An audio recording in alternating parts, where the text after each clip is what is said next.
धर्मदास जी विष्णु जी के कट्टर उपासक थे। हिंदू धर्म में जन्म होने के नाते अन्य जितनी भी लोक वेद के आधार से क्रियाएं बताई गई थी उन सबको किया करते थे। मथुरा के अंदर पहुंच गए थे क्योंकि उनके गुरु रूपदास जी ने उनको बताया था कि बेटा 68 तीर्थ कर ले, तेरे पास धन बहुत है, क्योंकि वो बहुत बड़े सेठ थे, रईस थे और वैश्य कुल में उनका जन्म था। मथुरा के उस तालाब में जहां भगवान श्री कृष्ण बचपन में रहा करते थे, स्नान किया करते थे, उस तालाब में गुरुजी के बताए अनुसार स्नानार्थ गए थे कि वहां जाने से मोक्ष हो जाएगा। अब धर्मदास जी सुबह सुबह स्नान करके उस तालाब से एक लोटा पानी का भर के और बाहर एक गाय के गोबर और मिट्टी से कुछ स्थान लीप के अपने नित्य नियम कर रहा था। नित्य नियम यानी प्रतिदिन के आध्यात्मिक क्रियाएं। तो परमात्मा कबीर जी एक जिंदा संत के रूप में, जिंदा महात्मा की वेशभूषा में वहां पहुंच गए मथुरा में।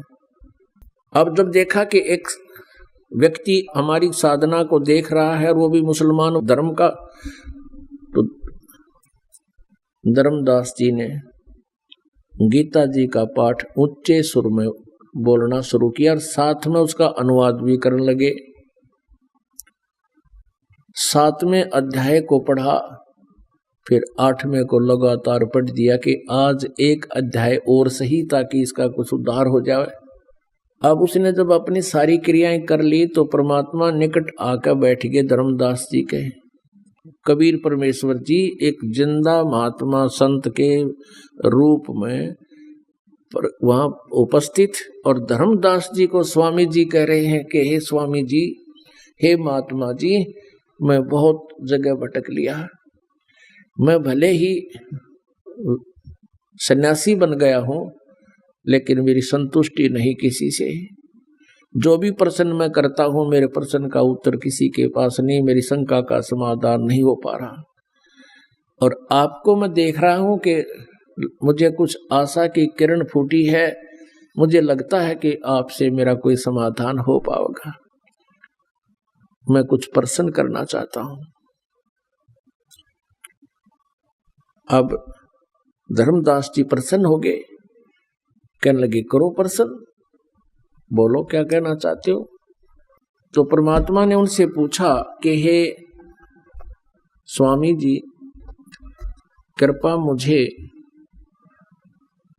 आध्यात्मिक ज्ञान दीजिए, मैं बहुत भटक लिया हूं।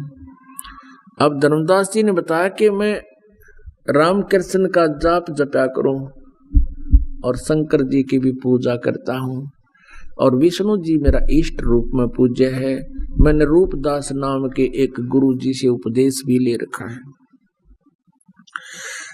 और गीता जी का नित्य पाठ किया करता हूं। जिंदा आप भी ऐसी ही क्रिया करो, आपका कल्याण हो जाएगा। अब परमात्मा ने कहा कि आप भगवान विष्णु, भगवान शंकर जी की पूजा करते हो और आप प्रतिदिन गीता जी का पाठ भी करते हो। धर्मदास जी ने कहा कि बिल्कुल ठीक है, लेकिन आप धर्मदास जी एक बात बताइए। एक समय एक किसान को वृद्ध अवस्था में एक पुत्र प्राप्ति हुई और किसान ने सोचा कि ये पुत्र जब तक युवा होगा हो सकता है मेरी मृत्यु हो जाए, और उसने क्या सोचा कि मैं अपना खेती का अनुभव लिख देता हूं। उसने प्रत्येक क्रॉप का, प्रत्येक फसल का समय, उसमें प्रत्येक एकड़ में कितना बीज और किस समय सिंचाई, कितना खाद डालना चाहिए, कौन से मौसम में, कौन से मास में उसकी बिजाई होनी चाहिए, वो सारा कुछ लिख दिया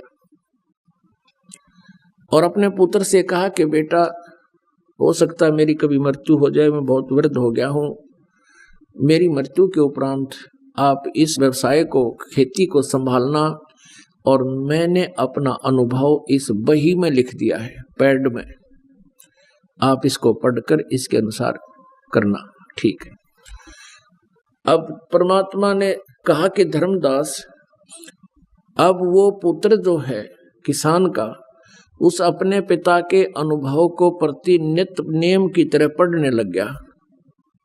वो पढ़ तो रहा है प्रतिदिन पिता के अनुभव को, और बीज रहा है बाजरा बोने के दिना मत गेहूं बोया है, या गेहूं के स्थान पर और कुछ बो रहा, गवार बो लिया, तो क्या वो अच्छा किसान है? क्या वो धनी हो जाएगा?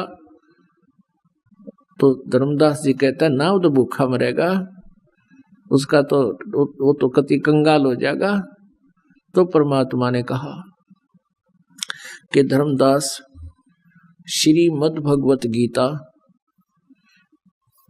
आप डेली पढ़ते हो, नित्य नियम की तरह पढ़ रहे हो, और इसके पढ़ने का उद्देश्य क्या है कि जो भगवान ने आदेश किया था वो इसमें लिपिबद्ध कर दिया वेद व्यास जी ने, और जो इसमें लिखा है यदि हम ऐसा ही करें, ऐसी ही साधना करें, तो हम भक्ति के धनी हो जाएंगे। यदि गीता जी में लिखा कुछ है और हम साधना उससे अन्य कर रहे हैं, तो क्या हम आध्यात्मिक मार्ग में सफल हो जाएंगे? अब धर्मदास जी कहने लगे, बात तो आपकी ठीक है। तो परमात्मा ने कहा, आप राम राम हरे कृष्ण हरे राम राधे श्याम सीता राम, और श्री कृष्ण यानी और विष्णु जी और शंकर भगवान का जाप जपते हो। क्या गीता जी में कहीं ये आदेश है? अब उसको पता था कि तो कितने लिखा है गोली। भले आदमी, जब गीता जी में ये लिखा नहीं, आदेश नहीं, परमात्मा का आदेश नहीं, उसके विपरीत तुम साधना कर रहे हो। श्रीमद् भगवत गीता अध्याय नंबर 16 के श्लोक नंबर 23 में लिखा है कि शास्त्र विधि को त्याग कर जो मनमाना आचरण करते हैं उनको ना तो कोई सुख होता है, ना उनकी गति होती है, और न ही उनको कोई सिद्धि प्राप्त होती है। यूजलेस। अब धर्मदास जी डेली पढ़ा करता गीता जी। अब वो याद भी थी परमात्मा के कहने के तुरंत बाद उसने खोल ली और देखी, उसमें क्या पाया? जो परमात्मा बता रहे थे वही पाया।